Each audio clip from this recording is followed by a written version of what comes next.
Ya, Assalamualaikum warahmatullahi wabarakatuh. Selamat pagi pemirsa TV 9 Nusantara dimanapun Anda berada. Apa kabar hari ini? Ya Alhamdulillah ya. Seperti biasa di hari Sabtu pagi ini, jumpa lagi bersama saya Putri Humairo dalam Jurnal 9 Pagi Akhir Pekan. Terima kasih Zira ya sudah membuka segmen kali ini yang luar biasa. Lagunya pagi-pagi udah bento aja nih ya, yang dipopulerkan oleh Iwan Fals. Pastinya kalau lagu ini juga ada kaitannya dengan politik pastinya. Nah, kita bahas episode kali ini mengenai gagasan politik Aswaja dalam kontestasi demokrasi 2024. Ini juga sejalan dengan pernyataan dari Ketua Umum PBNU Kiai Haji Yahya Khalil Stakuf yang memang secara terbuka menyampaikan bahwa garis politik NU adalah politik kebangsaan, di mana Gus Yahya juga memberikan pesan bahwa Nahdlatul Ulama terbuka bagi siapapun atau partai apapun yang ingin berkontribusi dalam membangun NU.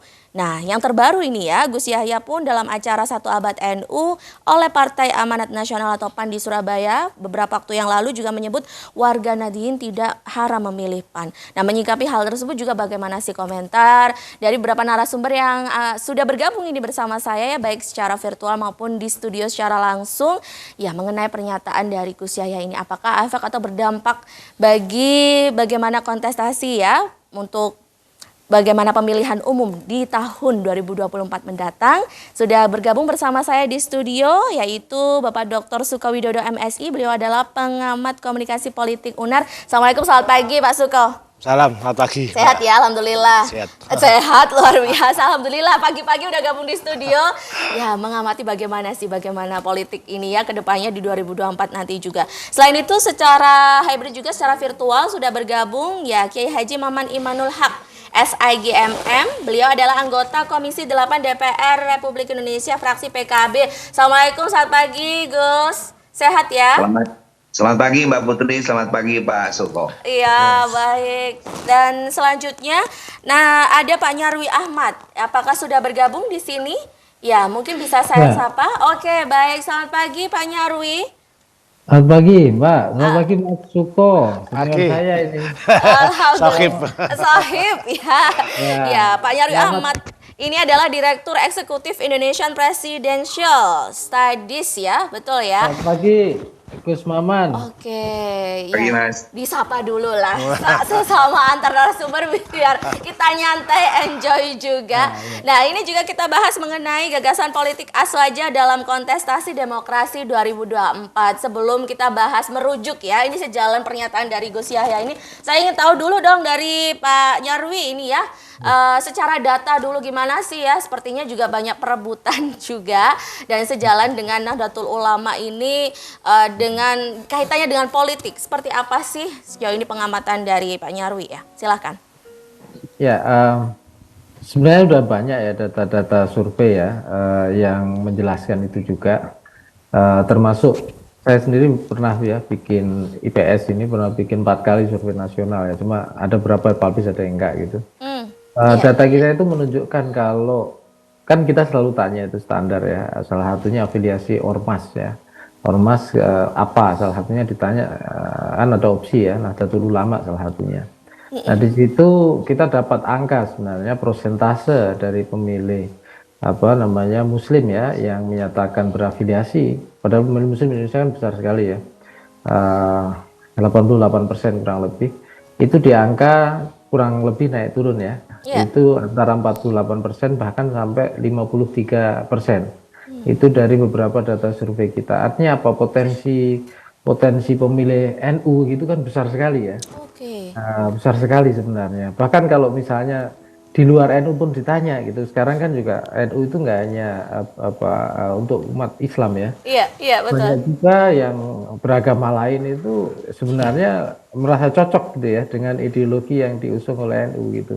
Makanya ada guyonan NU cabang Kristen, NU cabang Katolik, NU cabang Hindu, cabang apa gitu. Saya sering mendengarkan guyonan itu gitu, dan teman-teman itu kalau diperluas kan angkanya besar sekali gitu. Nah, artinya apa? Dengan kata lain sebenarnya kalau kita bicara basis pendukung atau basis pemilih ya yang terafiliasi dengan NU itu besar sekali. Nah, Ini balik lagi ya terkait dengan tadi misalnya dengan PKB. Kita tahu bahwa partai di Indonesia itu kan yang didirikan pasca reformasi ya, yang dengan semangat basisnya keormasan itu kan ada dua lah paling nggak yang menonjol. Satu diantaranya adalah PKB. Iya. Makanya dan kita tahu itu kebenaran fakta sejarah juga ya bahwa PKB didirikan oleh NU dan tokoh-tokoh NU gitu. Bahkan dianggap representasi dan perjuangan politik NU gitu. Nah, cuma memang secara nasional gitu ya, memang politik itu kan luar biasa kompetitif. Iya. Sehingga suara PKB secara nasional tuh seingat saya belum pernah tembus di angka 13%. Secara nasional ya? Ya, mungkin kalau saya salah bisa dikoreksi Gus Maman ya. Tapi seingat saya gitu ya, itu belum sampai angka itu secara nasional. Dulu di masa Gus Dur itu tahun berapa itu cukup besar sekali ya. Kemudian juga naik turun bahkan ya, kursi PKB itu pernah sampai 28 ya, kalau nggak salah. Kemudian naik lagi terakhir gitu. Dan artinya apa? Sebenarnya ada banyak potensi pemilih PKB yang potensi pemilih NU yang tidak sepenuhnya kan kemudian mampu diambil atau ini oleh PKB seperti itu, baik dalam arti suara nasional maupun dalam arti mendapatkan kursi ke DPR RI. Tentu saja kalau di level lokal juga ada angka-angka tersendiri ya, misalnya DPRD dan seterusnya itu juga pasti ada. Tetapi yang menarik ya Pak ya. Iya. Artinya apa? Kita kan di sini ngomong politik gagasan ya, politik aswaja ya. Iya. Artinya politik aswaja ini luar biasa loh, diterima kalau ditarik angka kasar itu kurang lebih 50% bahkan bisa lebih dari masyarakat Indonesia gitu loh. Politik aswaja, kita ngomong politik aswaja gitu ya. Dengan proksi pertanyaan yang terafiliasi atau suka dengan NU itu tadi gitu ya. Nah, artinya di sini kan pengaruh NU itu luar biasa ya dari sisi politik gagasan untuk mewarnai Indonesia.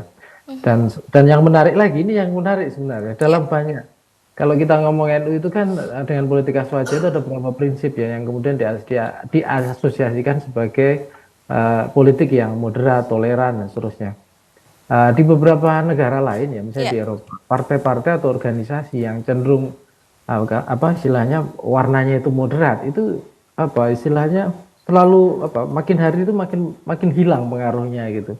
Justru yang menguat ini yang agak ekstrim ya, atau yang agak keras, baik dari arah kiri maupun arah kanan, yang sangat konservatif atau ini gitu. Nah, anehnya di Indonesia kan NU ini luar biasa makin berpengaruh gitu loh, bukan menipis tergenjat oleh polarisasi misalnya begitu. Kemarin kan kita Pilpres ada itu ya. Iya, betul. Bahkan NU kan boleh dibilang mungkin memberikan atau menawarkan tokoh-tokoh yang mampu gitu ya menjadi istilahnya sosok yang bisa katakanlah bermanfaat untuk politik kebangsaan. Jadi dari politik aswaja ini kemudian kontribusinya justru menjadikan NU ini makin menguat gitu ya. Sementara di tengah polarisasi, padahal di banyak negara ketika ada polarisasi malah tergerus begitu ya. Itu tergerus pengaruhnya gitu. Ini juga menarik sebenarnya membahas itu. Oke, baik. Wah, ini luar biasa nih. Malah jadi subtema baru gitu ya, pembahasan bagaimana juga pertahanan NU juga. Kita akan bahas lagi ini lebih dalam ya, bagaimana juga ini tanggapan dari Gus Maman juga ya, apakah juga ada pengaruh dari pernyataan Gus Yahya yang sudah menyatakan inilah NU terbuka untuk partai apapun, partai apa saja yang mau juga untuk tetap menguatkan NU, dan juga disilahkan ini pada warga Nahdien untuk memilih apa. Apakah ada pengaruh juga ini bagaimana dari partai PKB ini? Usai jeda pemirsa ya, dan juga para narasumber, tetaplah bersama kami di Jurnal 9 Pagi Akhir Pekan. Rumahku bentuk, rumah real estate, mobilku banyak, harta berlimpah, orang memanggilku bos eksekutif, toko papan atas galanya asik. Wajahku ganteng, banyak simpanan, sekali lirik oke sajalah, bisnisku menjaga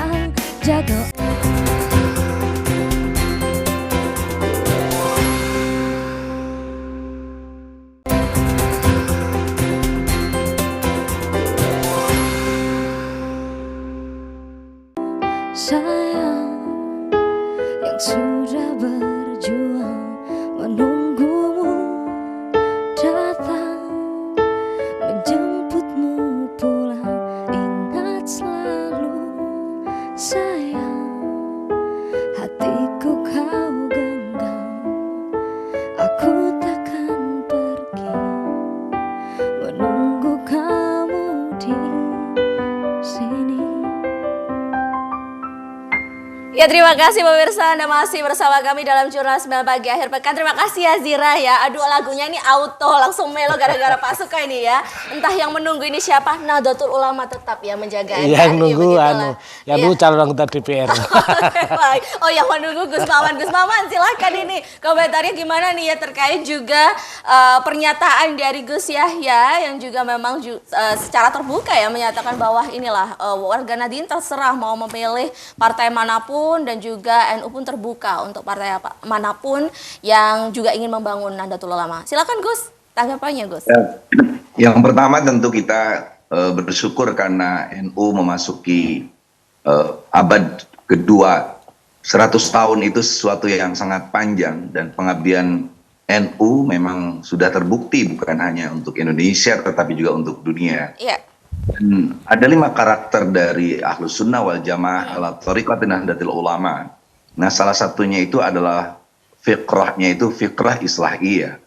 Fikrah islahiyah itu adalah pola pikir reformatif yang selalu mengupayakan kehidupan yang lebih baik. Itu yang diupayakan dari mulai Hadratus Syekh Mbah Hasyim Asy'ari, Mbah Wahab, Mbah Bisri dan semua sampai hari ini. Para kiai-kiai itu menjaga fikrah islahiyah itu. Bagaimana kehidupan termasuk di bidang politik. Politik kita politik yang selalu menempatkan tasarruful imam ala ra'iyah manutun bil maslahah. Bahwa kemaslahatan itu yang menjadi tujuan kita dalam berpolitik. Alhamdulillah PKB lahir dari rahim Nahdlatul Ulama dan PKB terus punya komitmen untuk melayani dan memperjuangkan apa yang menjadi ikhtiar politik Nahdlatul Ulama, termasuk mengupayakan kepentingan-kepentingan para kiai, pondok pesantren, dan umat Islam. Karena ada satu fikrah yang menarik juga dari Aswaja ala Thariqat Nahdlatul Ulama ini yang namanya fikrah tatawuriyah, yaitu sebuah pola pikir yang dinamis, kontekstual, dan faktual, sehingga kita merespon segala persoalan-persoalannya. Dan PKB tentu selalu bersikap juga mandiri.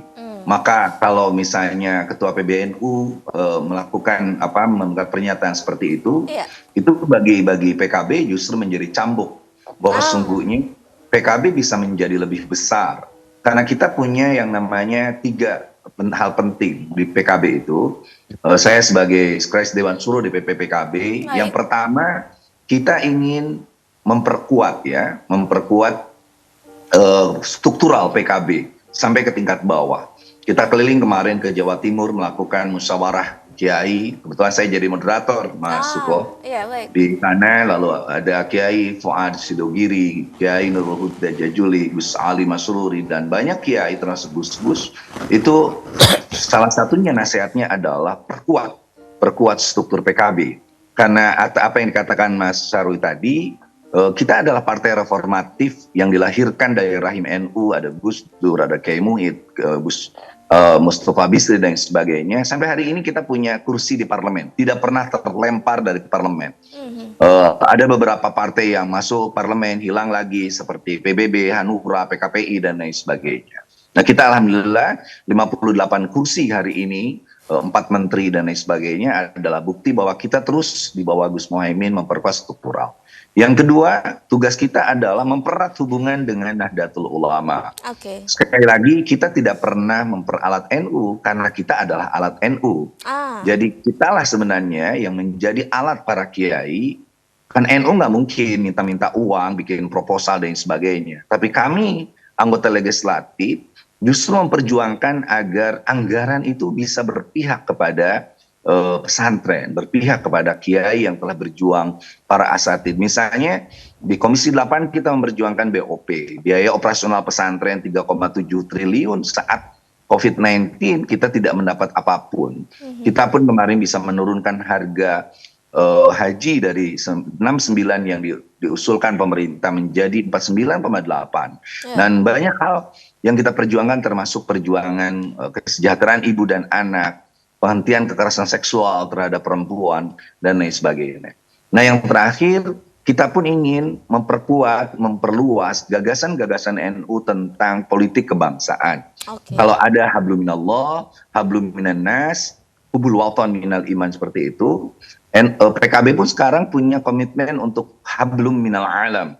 isu-isu tentang green, tentang kehijau, mulai kita gagas. Kita bikin beberapa pesantren ekologi, kita kerjasama dengan IPB dan teman-teman yang hari ini memperkuat seperti itu, termasuk mengusulkan agar misalnya yang sederhana aja Mbak Putri, mas kawin itu Mbak ya jangan hanya sekedar peralatan alat sholat gitu ya. Oke.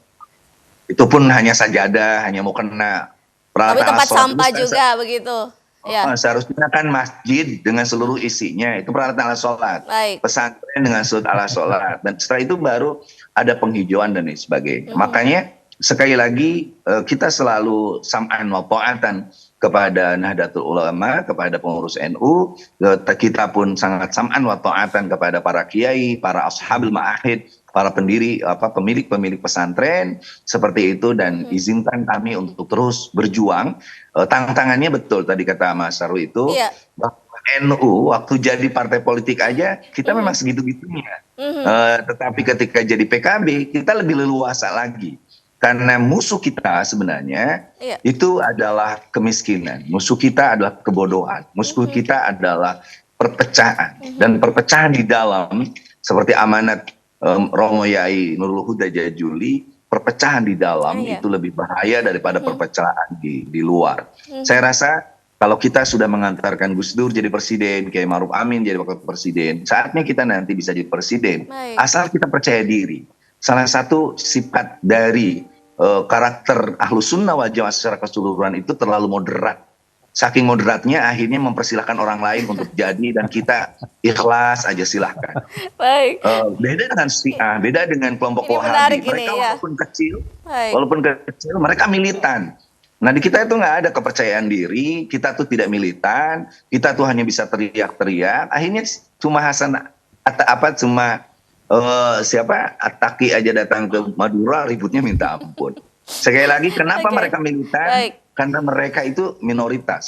Saatnya kita hari ini sebagai mayoritas menguasai negara ini memperlihatkan sisi lain. Masih banyak petani, nelayan, buruh-buruh di luar negeri, TKI dan sebagainya yang butuh perhatian dari kita. Pengurus Nahdlatul Ulama di memasuki abad kedua ini. Terima kasih Mbak Putri. Oke, baik, saya akan lanjutkan kembali nih ya bersama Pak Suko juga, bagaimana komentarnya juga sebagai pengamat komunikasi politik ini ya, terkait juga tanggapannya mengenai pernyataan dari Gus Yahya ini. Saya jeda pemirsa ya, jangan kemana-mana, tetap di Jurnal 9 Pagi Akhir Pekan. Bergetar hatiku saat ku berkenalan dengannya. Ku dengar dia menyebutkan nama dirinya. Sejak ku bertemu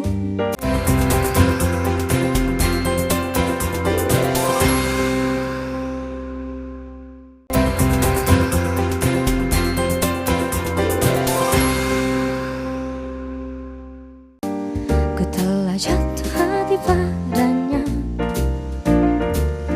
Di dalam hati telah menjelma cinta, dan bawalah daku selalu dalam mimpimu, di langkahmu serta hidupmu. Genggamlah daku kini juga nanti, harapan di hatiku, bawalah diriku selamanya. Ya, bagaimana gagasan politik Aswaja dalam kontestasi demokrasi 2024 masih kita bahas dalam Jurnal 9 Pagi Akhir Pekan kali ini. Saya ke Pak Suko langsung ini, Pak Suko silakan ini. Apa yang bisa sampaikan terkait politik Aswaja yang memang digaungkan, bagaimana menurut Pak Suko?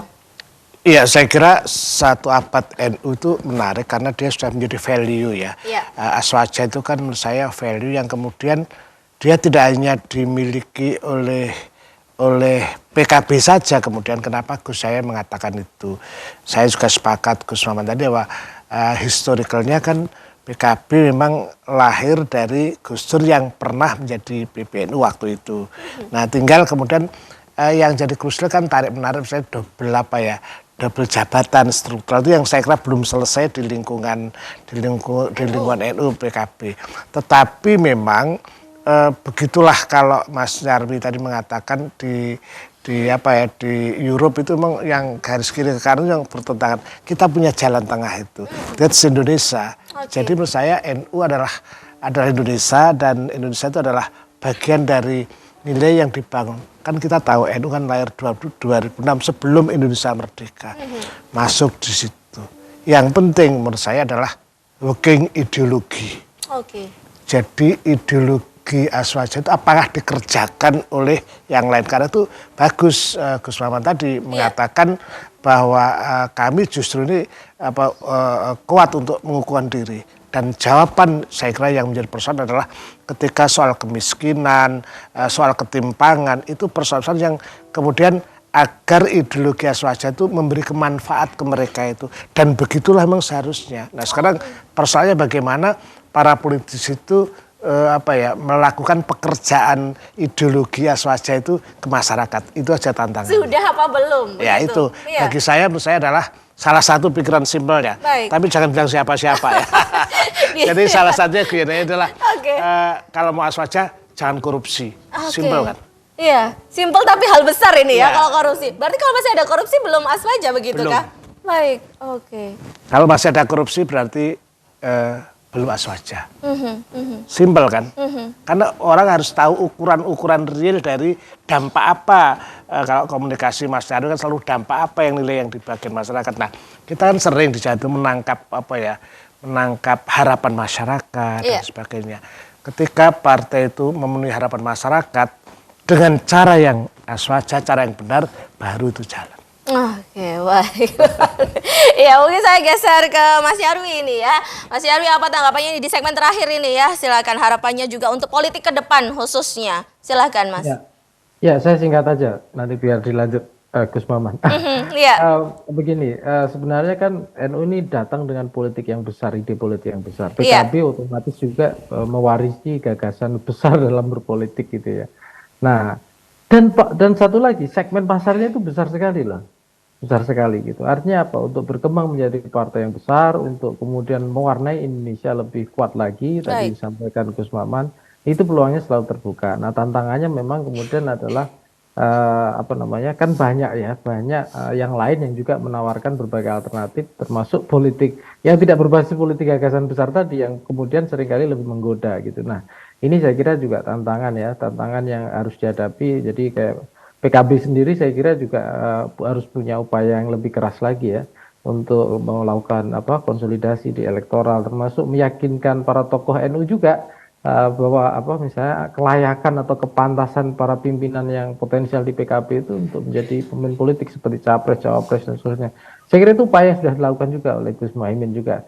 Nah tentu saja memang kemudian kan konsensus ya, ada konsensus wilayah mana yang kemudian itu katakanlah politik praktis gitu, wilayah mana yang itu kemudian menjadi bagian dari politik besar ya, dari politik aswajanya PBNU dan aswajanya PKB, kira-kira gitulah.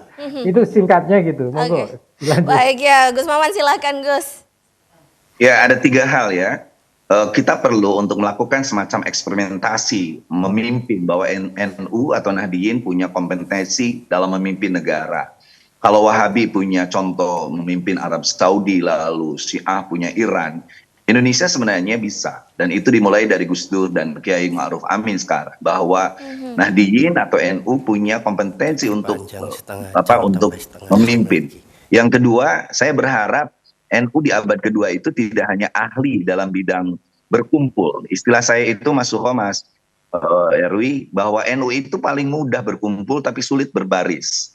Nah, kita ingin di abad kedua ini kita bisa berbaris rapi, kalbunian marsus, seperti sebuah bangunan yang kokoh, barisan yang kokoh, sehingga kita bisa berbagi tugas seperti itu. Dan yang terakhir sekali lagi, PKB akan terus meyakinkan bahwa politik ini adalah politik kemaslahatan dan kita siap untuk memimpin Indonesia. Gus Muhaimin siap jadi presiden seperti itu. Jadi kita harus percaya diri. Ini kan kita nggak percaya diri. Selalu melakukan naturalisasi, ngambil orang-orang dari luar yang kelihatan kaya, kelihatan punya kokoh, padahal mereka pun kayanya sendiri sama kok dari pajak yang kita bayar. Orang NU paling banyak bayar pajak, tapi NU sendiri tidak mendapatkan keuntungan lebih dari pajak yang dimiliki. Salah satunya peningkatan sumber daya manusia, kompetensi, bahwa kita NU mampu untuk memimpin negara ini. Oke, Gus, ini ternyata juga banyak yang tertarik ini dengan pembicaraan kita, Gus. Diperpanjang ini segmen ini ya. Mungkin ini tadi sempat menyinggung mengenai bagaimana juga NU siap memimpin begitu ya. Ya, salah satunya bagaimana Gus Muhaimin juga gencar turun ke Jawa Timur, betul. Apakah memang ini difokuskan di Jawa Timur saja atau seperti apa ini, Gus Maman? Ya, tentu tidak. PKB itu satu partai yang mengutamakan pentingnya kompetensi, kemampuan, skill, manajemen dan sebagainya. Kita hari ini punya Mas Suho, punya Mas Yarmi dan sebagainya, orang-orang NU yang kuat seperti itu. Nah, yang kedua, kita itu bukan hanya partai lokal, tetapi partai nasional secara keseluruhan. Karena dulu kita lahir di Jawa, maka hari ini kita bisa menemukan begitu banyak NU di Kalimantan, di Sumatera dan lain sebagainya, bahkan di luar negeri. Saya selama 2023 ini sudah berangkat ke beberapa tempat di luar negeri merayakan 1 abad Nahdlatul Ulama. Mereka menunggu. Sehingga saya heran, Mbak Putri, waktu saya jadi ketua lembaga dakwah PBNU, ternyata permintaan dai NU itu banyak sekali dari Eropa, dari Afrika. Tapi mereka selalu tanya, ini dai ini apa ya kompetensinya? Bisa nggak mereka menjelaskan tentang perubahan iklim? Bisa nggak mereka menjelaskan Bitcoin? Bisa nggak mereka menjelaskan? Nah, itu yang kita nggak bisa jawab karena teman-teman yang diundang hanya paham tentang pahala puasa Rajab, Isra Mi'raj, bukan pada konteks-konteks yang dibutuhkan apa yang disebut dengan SDGs misalnya. Bagaimana cara mengurangi kemiskinan ekstrim, stunting, dan lain sebagainya. Bagaimana alternatif kita NU menyodorkan keluar tentang ekologi dan lain sebagainya. Nah, makanya kalimat kompetensi ini menjadi sangat penting. Nah, yang terakhir, saya semakin yakin ya bahwa di abad kedua, memasuki abad kedua ini, NU adalah yang paling respon, siap untuk dengan aplikasi-aplikasi modern seperti ini. Tetapi kita juga jangan terlalu kehilangan kepercayaan diri. Sudah selesai kita ngomong bahwa kita adalah akidah yang benar, nahnu ahlul haq. Jadi tidak perlu risih dengan hal-hal kecil. Saatnya dakwah kita itu merangkul bukan memukul. Saatnya dakwah kita ini keluar dengan gagasan-gagasan orisinil. Dan satu hal lagi adalah soal manajemen. Kelemahan NU dari dulu itu adalah pintar dengan gagasan besar, tetapi sulit terimplementasikan karena manajemennya nggak jelas. Mana yang jadi ketua, mana yang jadi sekretaris, rebutan antar banon, mana yang bisa mendekati. Kita punya Gus Muhaimin, punya Mbak Hovifah, kita punya Gus Halim, kita punya beberapa bupati di Jawa Timur yang paham dan sebagainya. Artinya ketika ditanya siapkah NU untuk memimpin negara ini, jawabnya siap. Tanpa perlu kita harus nyadong kiri kanan, nyari naturalisasi, orang-orang dari luar dimasuk-masukin. Kita sudah sangat kuat memiliki SDM itu sendiri sumber sosial yang kuat, sumber daya yang kuat dan sebagainya. Asal kata kuncinya tadi, kita tidak hanya pintar mengumpulkan massa, tapi saatnya kita berbaris menguatkan manajemen untuk mengelola negara ini sebaik-baiknya. Baik ya, ini gagasan bagus ini. Gimana menurut Pak Suka ini ya tanggapannya terkait pernyataan dari Gus Maman? Pikiran Gus Maman dia pikiran aswaja. Begitulah kekinian, cara berpikir kekinian itu, karena nanti akan memberikan manfaat. Kalau soal aswaja sudah selesai sebetulnya, sudah selesai lewat, kan sejak proses kelarian NU. Tetapi memang kita sedang membutuhkan jalan pikiran seperti yang disampaikan beliau itu. Bagaimana aswaja itu bekerja dan dalam berbagai bidang berbagai segmen, misalnya soal SDG, soal kemiskinan, itu yang kemudian kalau platformnya dari dulu semua calon bupati semua ya relatif sama lah visi misi, tapi bagaimana visi itu kemudian dijalankan saya sebut working ideologi itu. Pasar Indonesia demikian juga. Hanya tadi yang harus dipikirkan adalah soal milenial. Kita harus pandai berkumpul. Kita hanya pada berkumpul tidak berbaris, itu menarik bagi saya. Untuk manajemennya yang kurang begitu mungkin yang penting adalah kita berkumpul dan saling mengikat itu justru penting. Berkumpul tapi kemudian tidak. Kan ada istilah sekarang kritik terbesar di dalam situasi sekarang tuh, sekarang ini banyak orang berbincang tapi tidak berkomunikasi. Apa bedanya itu? Maksudnya gimana? Kan kalau ada lihat orang kumpul semua, terus komunikasi itu bukan hanya bicara, tetapi mendengarkan. Nah, klaim-klaim selama ini soal Aswaja misalnya itu jangan hanya menjadi promosi, tapi menjadi komunikasi. Jadi proses ini yang saya kira yang harus dilakukan. Saya kira Gus Maman adalah pelaku Aswaja yang kemudian menjadi inspirasi. Tadi Mas Nyarwi juga nyebut bahwa kita tuh pernah punya pengalaman 2 partai ya, yang die hard ya, yang pasukannya luar biasa dulu itu ya. PDIP dan PKB sejarahnya ya zaman Gus Dur semacam itu, tapi kan dalam perjalanan juga agak rumit ya soal itu.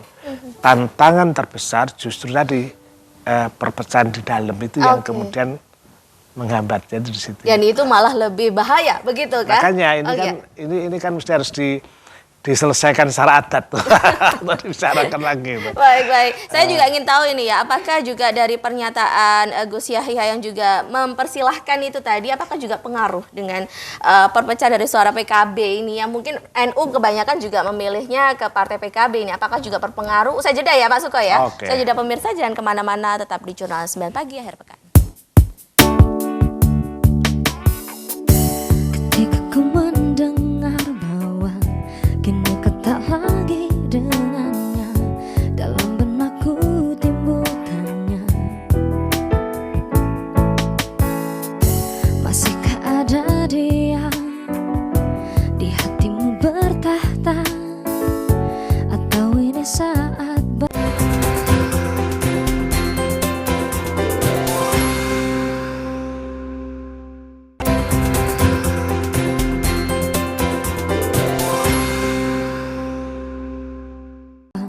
kini kau tak lagi dengannya, dalam benakku timbul tanya,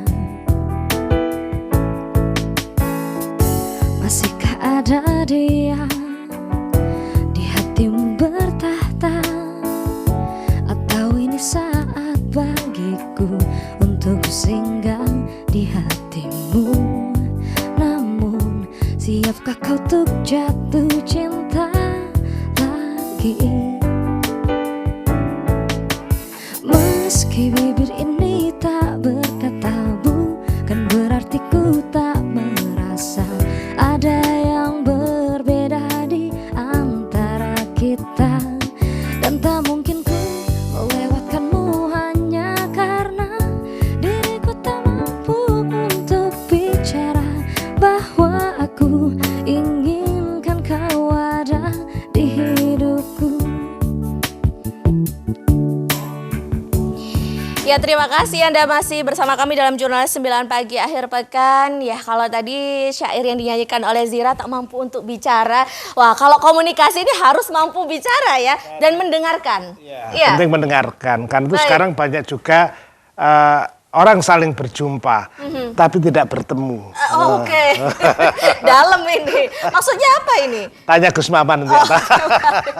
Nah, ini Pak Suko melanjutkan tadi ya, sempat tertunda sebelum jeda ya. Nah, lantas ini bagaimana ini menurut Pak Suko? Apakah ada pengaruh dari komunikasi politik ya, juga khususnya dari pernyataan dari Gus Yahya ini terkait juga suara warga Nahdien terhadap pemilihan partai politik begitu? Iya, setidaknya PKB punya pengalaman ya ketika PKB itu apa ya, banyak orang pinter, sangat intelektual ya di sana. Nah, maka ketika ada semacam itu kan mereka tinggal kesiapan mereka siap dengan perubahan-perubahan itu. Yang ngukur usia harus Mas Nyarwi apakah di lapangan kemudian berpengaruh terhadap itu. Justru apa ya, peluang itu bisa jadi tantangan itu jadi peluang gitu loh. Ketika disampaikan ini terbuka untuk siapapun. Nah, kan orang mengerucut semacam itu. Jadi tidak selalu tantangan itu kemudian membuat kita letoy, tapi justru itu yang kemudian dibutuhkan jawaban-jawaban itu. Saya kira dalam titik ini kan keterujian PKB kan udah lama juga kan. Kalau itu pengalaman itu dilakukan agar gini kira-kira. Tapi jangan bilang siapa-siapa ya. Jadi kayaknya terlalu hati-hati deh masukkan ini. Gus Maman ini kan penting. Jadi ketika ada di sini kan selama ini mungkin dalam titik itu adalah pada zona nyaman. Nah, sekarang ada di sini Karena zona nyaman itu adalah kematian. Karena itu ketika ada di sini, dia harus tadi mengerjakan ideologi dari Aswaja itu. Dia punya pengalaman, tinggal seberapa kuat dia memanage dengan barisan yang tertib itu loh, disiplin itu loh. Artinya baik-baik saja lah ya dengan kekuatan. Peluang menurut saya, dengan ucapan itu peluang. Oke. Nah ini ya kalau dari PKB, kalau misal apakah bisa dimanfaatkan oleh orang luar begitu dengan pernyataan Gus Yahya itu? Iya, bisa aja, itu juga peluang, itu bagi mereka peluang. Tapi apakah mampu kemudian dia punya pengaruh? Mas Nyarwi yang meliti nanti. Dia yang punya data kuat di lapangan. Karena kan untuk menjalankan keaswajan kan juga orang butuh empirik, butuh butuh sejumlah data atau pengalaman yang dilakukan. Tadi jawabannya Gus Maman, ya saya setuju. Ya moga-moga jawaban itu dijawab oleh teman-teman PKB yang lain. Misalnya soal SDGs, soal kemiskinan, soal dengan keterukuran yang jelas, dengan kecerdasan. Tidak cukup kerja keras, tapi harus cerdas. Itu penting. Oke, ya. Saya bergeser ke Mas Nyarwi. Mas Nyarwi, gimana ini? Apakah sudah membaca mengenai data-data ya terkait pengaruh itu atau masih berjalan ini mengenai pernyataan dari Gus Yahya itu? Apakah ada pengaruh atau seperti apa? Ya, sebenarnya ini pertanyaan ini agak susah dijawab karena begini. Ini konteksnya begini, Mbak. Iya. Di Indonesia khususnya, tidak hanya di Indonesia, beberapa tahun terakhir kita itu politik kita itu mengalami deideologisasi sebenarnya. Seperti apa itu ya? Jadi kira-kira penjelasannya gini, politik NU, politik PKB itu kan politik besar ya, politik gagasan, politik aswaja gitu. Sementara yang muncul, yang mudah ditangkap masyarakat itu kan hal-hal yang sifatnya empirik ya, elektoral, bahkan programatik. Tetapi walaupun programatik, masyarakat juga tidak sepenuhnya bisa menangkap itu. Nah belum lagi ya. Visibilitas partai di Indonesia itu rendah ya kinerjanya. Maksudnya gini, banyak saya tahu persis ya, teman-teman luar biasa di parlemen, di DPR gitu, termasuk Gus Maman ini kerja kerasnya membuat regulasi kebijakan, tapi itu tidak visible di bawah gitu ya. Orang lihatnya itu bahkan yang cenderung yang dilihat itu yang ada di eksekutif ya. Contoh bisa ada undang-undang apa gitu ya, nanti yang menjalankan yang kelihatan gitu, yang membawa program itu yang kelihatan. Artinya masyarakat masih belum melihat itu begitu ya? Iya. Ya ada diskoneksi cara berpikir ya. Tadi Mas Suko istilahnya ini jalinan komunikasinya sebenarnya putus gitu loh. Mengatakan bahwa ini loh kinerja partai kami gitu, itu seringkali tidak mudah bisa sepenuhnya diterima gitu masyarakat gitu. Nah ini yang kadang-kala menyulitkan ya partai-partai termasuk PKB saya kira. Bahkan sekarang kan sebenarnya kontribusi politik PKB, politik NU itu kan saya lihat sebenarnya luar biasa loh. Indonesia mungkin kalau selama periode beberapa tahun terakhir dalam perhelatan pilkada, politik nasional, kalau tidak diwarnai gagasan-gagasan aswaja, ya kita sudah banyak persoalan yang lebih rumit lagi saya kira. Tetapi kan itu tidak dirasakan sebagai bentuk manfaat kan gitu. Ya salah satunya mungkin yang paling menonjol memang isu-isu, misalnya contoh ya, kalau isu-isu kultural itu mungkin isu-isu ekonomi politik ya. Saya kira itu juga hal-hal yang sudah lama juga. Saya tadi misalnya Gus Maman cerita yang memperjuangkan ini itu dan seterusnya. Tetapi memang kemudian visibilitasnya ya di tengah termasuk pemilih NU itu seringkali istilahnya gini, diterima sebagai taken for granted gitu. Misalnya gini, dapat bantuan apa-apa, ya berarti ya memang sudah selayaknya membantu. Bukan bahwa orang membantu itu memperjuangkan loh ya, ada dari prosesnya ke sini sampai ke sini. Nah yang begini ini juga kadang-kala menyulitkan ya teman-teman yang ada saya kira ya teman-teman yang politisi yang semua ya, ada di PKB khususnya di DPR atau di legislatif ya, yang itu saya kira menjadi tantangan dan membangun segmentasi positioning kebijakan yang ini benar-benar kontribusi PKB dengan partai sistem multi partai kita hari ini ya, itu kadang-kala kalau hanya menjadi partai menengah itu menurut saya visibilitasnya juga menjadi kurang. Makanya kalau misalnya menjadi partai yang paling dominan misalnya, itu bisa melakukan klaim yang lebih maksimal. Nah di Indonesia kebetulan dalam prosesnya saya lihat kan hampir semua partai itu jarang sekali yang mampu seperti, dan tidak ada blok yang jelas sehingga kebijakan itu tidak bisa diklaim atau ditunjukkan kepada publik masyarakat gitu, masuk di komunitas NU bahwa ini loh perjuangan dan wujud dari politik aswaja yang dijalankan oleh PKB, yang itu menjadi juga amanah juga dari politik aswaja NU gitu loh, misalnya begitu. Jadi di sini sebenarnya ada dua jenis politik aswaja ya, Mbak Putri. NU juga punya diskurs itu gitu, PKB juga iya, dan yang tantangan PKB sebenarnya lebih berat karena politik real ya di lapangan, berkompetisi dengan kompetitor partai lain juga, kemudian melayani pemilih seperti itu, dan saya kira ini juga membutuhkan apa istilahnya surveillance, istilahnya ketangguhan ya dari para kader-kader atau para pemimpin yang ada di level semua struktur PKB itu, saya kira. Ya, kuncinya adalah ya secara tersirat Pak Nyarwi juga, Mas Nyarwi sudah menyatakan ya bagaimana juga bisa menjadi dominan ya, untuk bisa bagaimana nampak begitu kebijakan-kebijakan yang sudah dikeluarkan oleh partai. Iya, saya bergeser ke Gus Maman. Gus Maman, ini ya langsung saja ini saya tembak ini ya, mengenai Gus Muhaimin ini menyebut koalisi akan final sebelum Ramadan, begitu ya. Apakah ada kejutan ya, sebagaimana prediksi Prabowo Caimin? Nah, ini silakan ini, Gus Maman. Iya, tentu kalau di politik itu dinamis, Mbak. Sampai hari ini semua partai itu wait and see. Dan belum ada yang final, termasuk KIB, termasuk juga misalnya teman-teman yang mengusung Anies dan sebagainya.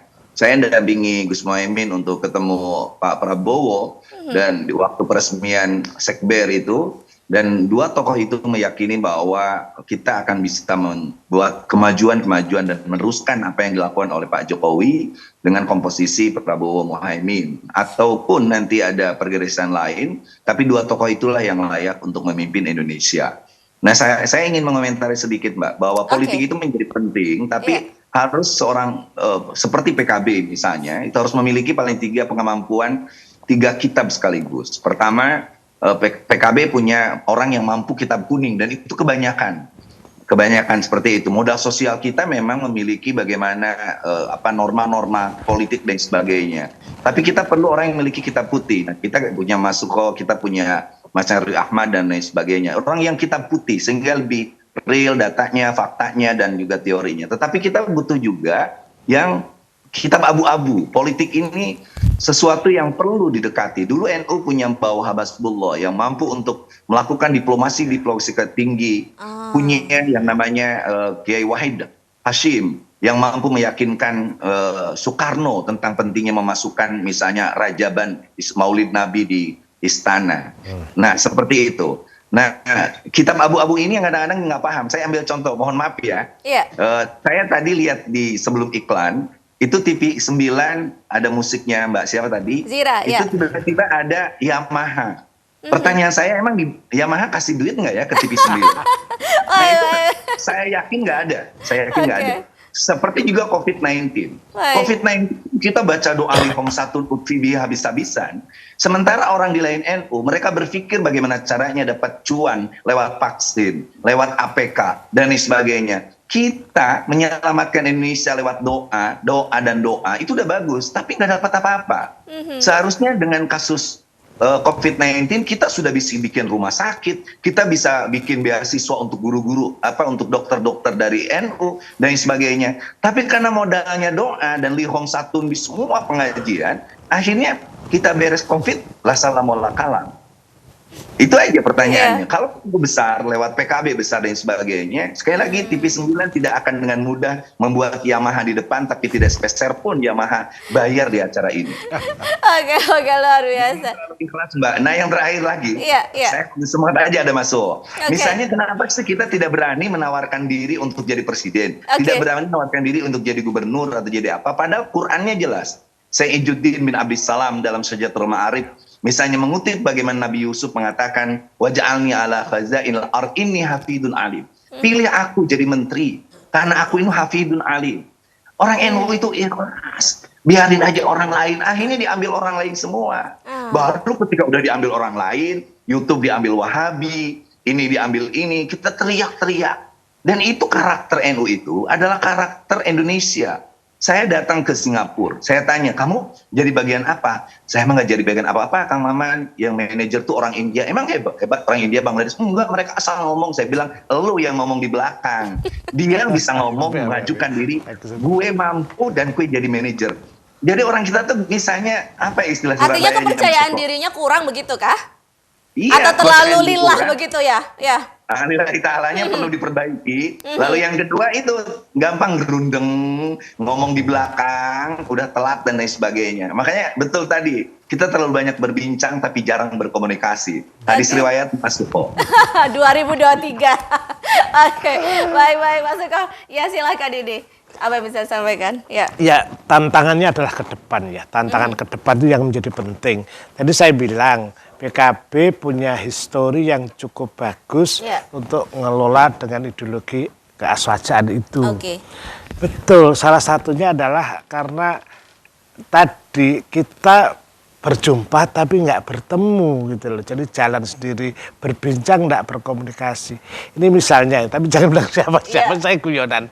Saya mahasiswa saya, Mas Maman, Mas Nyarwi, itu untuk ke toilet aja, nggak berani kadang-kadang. Jadi dalam kelas itu izin, pasti, maksudnya? Iya izin, mesti tanya temannya, kamu nggak ke toilet. Lah temennya dipaksa untuk, lo ini serius ini. Iya kan jadi berani. Jadi ini kan termasuk, jadi apa tradisi yang saya kira apa ya maunya itu sama-sama. Tapi ini kan harus ada proses tadi, apa ya, saya belakang working ideologi, mengerjakan ideologi aja. Nah kalau orang PKB kayak Mas Maman sudah selesai Indonesia ini cara berpikir yang untuk buat pemajuan itu. Hanya menurut saya memang komunikasi politik ini ya, saya kan sinau sama Mas Nyarwi, itu yang harusnya menjadi apa ya, jangan terlalu abu-abu lah. Harusnya gimana dong? Ya berbasis data misalnya. Selama itu kan banyak orang yang klaim-klaim ya. Hampir semua parpol atau apa ya, atau tren ya mungkin ya, atau kantor pemerintah pun sekarang ini Mas Maman ini mohon kritik untuk semua, dikritik eksekutif juga. Banyak unit kerja yang hanya berpromosi, bukan berkomunikasi. Oke, satu arah ibaratnya begitu kan? Iya, klaim-klaim narsis itu berlebih itu loh. Coba keaswajan itu adalah berkomunikasi, mendengar.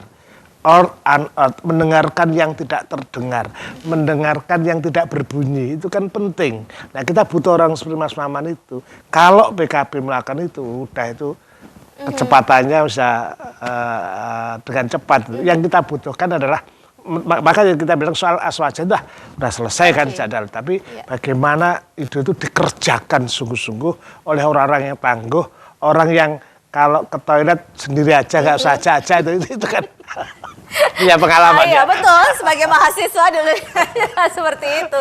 Dari hal kecil saja seperti itu ya. Yes, makanya SDM itu menjadi kunci penting.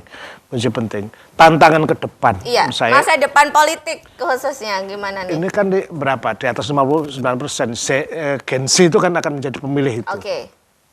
Dengarkan suara mereka. Untuk menguasai milenial, orang tua tidak perlu bergaya milenial. Faktanya sekarang banyaknya seperti itu. Iya, karena mereka atribut aja, itu ahlinya Mas Nyarwi. Jadi misalnya kalau maju kompetisi itu dia gaya-gaya muda, udah jelas 60 gini masih usianya fotonya di usia yang 30 misalnya. Tidak harus seperti itu. Lantas? Ya mendengarkan.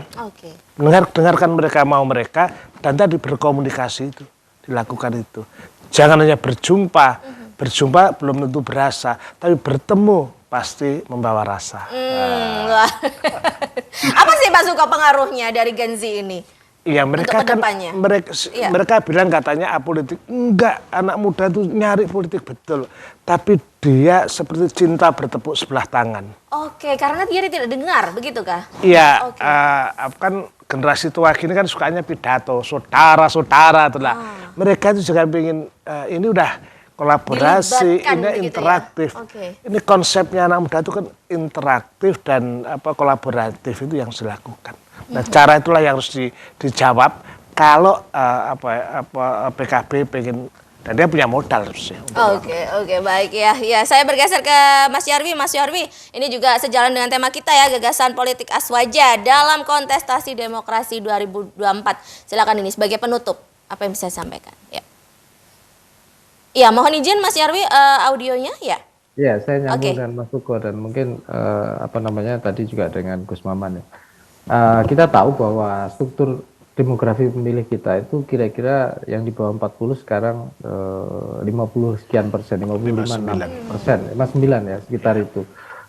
Dan kita juga lihat bahwa itu sangat menentukan ya. Nah, problemnya ini tantangan ini Gus Maman, bagaimana ide besar PKB ya, politik aswaja dan lain-lain itu semua itu bisa dipahami secara simpel. Nah, problemnya tantangan politik elektoral kita atau politik kita itu bergerak ke politik yang receh gitu ya. Nah, ini yang menjadi kendala gitu. Kalau hanya sekedar politik visual, artinya apa saja ide bisa disampaikan secara visual itu nggak ada masalah, audiovisual nggak ada masalah. Tapi kadang-kala kan ada namanya style, culture, budaya dan lain-lain yang itu kadang-kala mengarah ke receh. Dan ini saya kira tantangan berat ya. Saya kadang sampai kasihan ya. Politisi muncul dengan gagasan besar nggak masuk gitu. Kemudian dengan hal-hal receh malah masuk begitu. Iya, kalau masuk, kalau receh pun juga nggak masuk, itu yang kasihan gitu loh. Okay. Jadi maksud saya maksud saya ini betapa sulitnya menembus alam bawah sadar. Iya. Kemudian ini saya kira tantangannya beratnya di sana ya. Tapi saya kira PKB itu punya captive market ya, punya pasar pasar pemilih yang istilahnya kuat. Tetapi kan untuk kalangan anak muda saya kira kan juga makin hari juga dunianya makin berubah, dan itu saya kira butuh adaptasi yang perlu dilakukan. Tadi yang Mas Suko contoh-contohkan itu ya, ekosistemnya anak muda itu udah banyak bergeser ya, dunia entrepreneurship, dan saya kira juga ini satu poin lagi ya. Sebenarnya kan juga ada problem inequality, kesenjangan. Anak muda ini kan tidak semuanya kaya raya juga, tidak semuanya bisa ini juga. Ada yang butuh lapangan pekerjaan, ada yang bingung mau apa dan seterusnya. Nah, pendekatan induktif saya kira juga perlu ya dibangun komunitas PKB yang bisa fasilitasi atau apapun yang memudahkan. Saya kira ini juga pendekatan konkret dari atau materialisasi atau wujud konkret politik aswaja itu. Saya kira itu. Oke, baik ya. Di akhir ini silakan Gus Maman. Itu saya kira Mbak Putri. Iya, baik, terima kasih. Saya bergeser ke Gus Maman, silakan Gus Maman. Di akhir segmen ini apa yang bisa disampaikan terkait tema kita ya, gagasan politik aswaja dalam kontestasi demokrasi 2024 ini ya. Kalau disampaikan oleh Pak Suko dan juga Mas Nyarwi, kayaknya PR-nya banyak banget ini dari PKB, silakan. Ya, saya terima kasih ya pagi ini dipertemukan Divisi 9 kepada orang Mas Suko yang memberikan kata-kata kunci sebenarnya dalam dunia sekarang, termasuk juga Mas Yarwi Ahmad barusan. Betul bahwa khotibin nas biqadri uqulihim, berbicara kepada manusia atau konstituen dengan nalar mereka itu yang menjadi sangat sulit seperti itu. Tetapi kami meyakini bahwa 2024 adalah momentum PKB untuk meraih kekuasaan, dan yang kami pikirkan bahwa soal aswaja udah menjadi bagian yang mendarah daging. Tapi bagaimana melakukan semacam kapitalisasi nilai ideologi ini, misalnya ketika kita hari ini menangis Ananda David misalnya dibully oleh seorang anak eselon 3 pajak, yang saya pikirkan justru adalah bagaimana caranya para banser-banser itu yang begitu semangat menegakkan aswaja, kita kasih rumah-rumah yang representatif. Jadi jangan sampai ada orang yang teriak-teriak aswaja dan sebagainya, tapi pulang ke rumah dia masih numpang dengan mertuanya, anaknya kadang-kadang tidak bisa sekolah, mereka jaga gereja. Itu adalah suatu fenomena besar, menjaga kerukunan. Tapi pertanyaannya, ketika mereka kehujanan, siapa yang mengantarkan mereka ke dokter? Apakah mereka memiliki BPJS yang sudah tertib dan sebagainya? Kata kuncinya adalah politik itu menjamin sebuah kesejahteraan bagi konstituennya, paling tidak bagi Nahdiyin. Kalau kita punya 100 kursi, kita punya presiden, kita punya 8 menteri, kita punya gubernur di badan dan sebagainya, berapa rumah yang kita sediakan kepada masyarakat Nahdiyat khususnya dan umumnya rakyat Indonesia? Berapa rumah sakit yang kita siapkan bagi mereka? Berapa guru-guru honorer di MD, madrasah-madrasah akan kita jadikan hal yang sangat penting? Berapa dosen yang bisa kita berangkatkan untuk S3-nya dengan baik dan lain sebagainya? Dan itulah tujuan politik. Bukan hanya yang merebut kekuasaan, tapi akan mengimplementasikan aswaja pada tataran kesejahteraan. Maka sekali lagi, Mas Suko dan Mas Yarmin, kapan-kapan tentu kami ingin mengundang Bapak-Bapak, dan kuitnya itu saya izin ikutin. Baik, terakhir Mas Suko, silakan closing statement kali ini. Gus Maman sudah punya buku kuning, buku abu-abu. Saya hanya berharap tidak hanya Gus Maman yang melengkapi dengan buku putih itu. Semua teman PKB harus bawa buku putih itu. Artinya tadi dengan datanya Mas Nyarwi, dengan rasionya itu, dengan keberanian itu. Kalau PKB kemudian membawa kelengkapan buku putih yang saat itu diharapkan 59 anak muda, saya kira apa yang diharapkan beliau tercapai. Soal Aswaja sudah selesai, tinggal bagaimana mengerjakan ideologi itu dengan secara nyata. Oke, Masya Allah. Terima kasih Pak Suko, terima kasih Gus Maman, dan juga terima kasih Mas Nyarwi ya sudah bergabung. Ya, kalau bicara tentang politik ini sebenarnya sudah tidak lagi bicara tentang kekuasaan ya, tapi juga bagaimana kita mengimplementasikan ini, dan salah satunya bagaimana ini juga bisa diambil kesempatannya oleh Nahdlatul Ulama khususnya. Demikian pemirsa perbincangan kita dalam Jurnal 9 Pagi akhir pekan kali ini. Saya Putri Humaira pamit undur diri, sampai jumpa di minggu depan. Wallahul muwaffiq ila aqwamit thoriq. Wassalamualaikum warahmatullahi wabarakatuh. Sampai jumpa. Waktu kau